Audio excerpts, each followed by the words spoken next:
ॐ नमस्ते अस्तु भगवन् विश्वेश्वराय महादेवाय त्र्यम्बकाय त्रिपुरान्तकाय त्रिकालाग्निकालाय कालाग्निरुद्राय नीलकण्ठाय मृत्युञ्जयाय सर्वेश्वराय सदाशिवाय श्रीमन्महादेवाय नमः।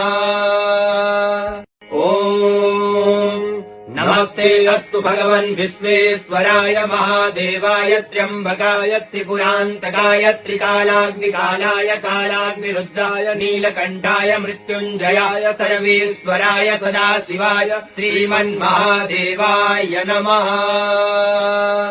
ॐ नमस्ते अस्तु भगवन् विश्वेश्वराय महादेवाय त्र्यम्बकाय त्रिपुरान्तकाय त्रिकालाग्निकालाय कालाग्निरुद्राय नीलकण्ठाय मृत्युञ्जयाय सर्वेश्वराय सदाशिवाय श्रीमन्महादेवाय नमः।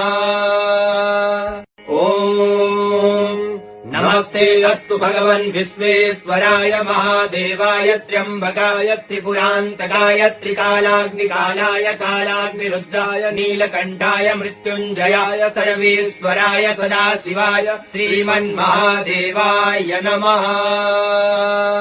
ॐ नमस्ते अस्तु भगवन् विश्वेश्वराय महादेवाय त्र्यम्बकाय त्रिपुरान्तकाय त्रिकालाग्निकालाय कालाग्निरुद्राय नीलकण्ठाय मृत्युञ्जयाय सर्वेश्वराय सदाशिवाय श्रीमन्महादेवाय नमः।